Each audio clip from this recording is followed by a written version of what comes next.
আপনারা কি জানেন কমেন্ট না করলে যে একটা পেজের রিচ ডাউন হয়ে যায়।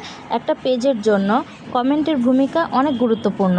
আপনাকে আপনার পেজের যে কমেন্টগুলো আসে প্রত্যেকটা কমেন্টে রিপ্লাই দিতে হবে। পাশাপাশি অন্যের ভিডিওতে গিয়ে আপনার গঠনমূলক কমেন্ট এবং রিপ্লাই কমেন্ট করতে হবে। এতে করে কি হবে বলেন তো, আপনার পেজের এঙ্গেজমেন্ট বাড়বে। আর এঙ্গেজমেন্ট লেভেল যদি হাই থাকে তাহলে আস্তে আস্তে আপনার ভিডিওর ভিউ বাড়তে থাকবে। আশা করি আমার নতুন ভাই বোনেরা বুঝতে পেরেছেন। কে আপনাকে কমেন্ট করলো না করলো তার দিকে আপনি খেয়াল রাখবেন না, কারণ আপনার কাজ আপনাকেই করতে হবে, আপনার সফল আপনাকেই আনতে হবে। আপনি যদি আপনার কাজ দিয়ে আপনি সফল হতে পারেন, কেউ আপনাকে আটকিয়ে রাখতে পারবে না। কে আপনাকে কমেন্ট করলো না করলো তার দিকে খেয়াল না করে আপনি আপনার কাজ চালিয়ে যান, একদিন এখান থেকে আপনি সফল হতে পারবেন। আসসালামু আলাইকুম এভরিওয়ান, সবাই কেমন আছেন? আশা করি ভালো আছেন। তো এই ভিডিওটি আরও অনেক দিন আগে করা ছিল, তো আজকে ভিডিওটি মেক করলাম আর আপনাদের সাথে কিছু কথা বললাম। আমি কিন্তু ফেসবুক সম্বন্ধে যাই জানি আপনাদেরকে বলার চেষ্টা করি। আমার ভিডিওগুলো যদি ভালো লাগে অবশ্যই লাইক কমেন্ট শেয়ার করে পাশে থাকবেন।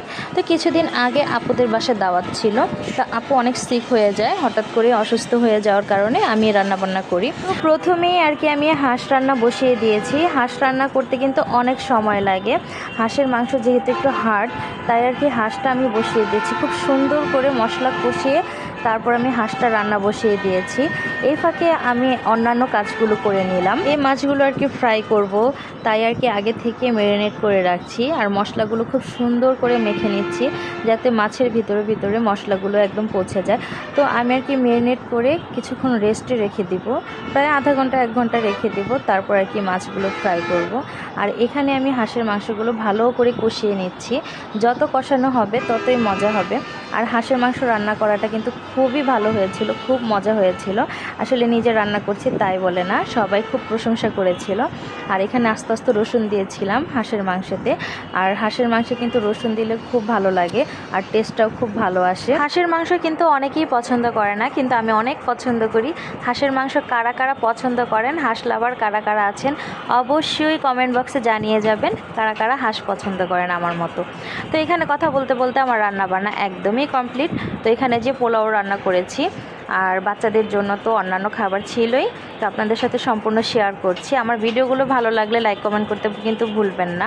আর এখানে যে গরুর মাংস কষানো হচ্ছে, আর ওই দিন আমাদের একদমই এলাকায় গ্যাস ছিল না, অনেক কষ্ট হয়েছে রান্নাবান্না করতে। তো যাই হোক, গ্যাস যতটুকুই ছিল আর কি রান্নাবান্না কমপ্লিট হয়েছে আলহামদুলিল্লাহ। তো আস্তে আস্তে করে সবই রান্নাবান্না শেষ হয়েছে। আর এখানে আর কি আমি তারপর রান্নাবান্না করে যেহেতু সার্ভ করেছি, এই তো এখানে মাছগুলো ফ্রাই করেছি। তারপরে এখানে আর কি ছিল টমেটোর টক, আমরা আর কি টমেটোর টকটা খুবই পছন্দ করি, এটা আমার শাশুড়ি রান্না করেছে। আর এই যে আমার হাঁসের ভুনা।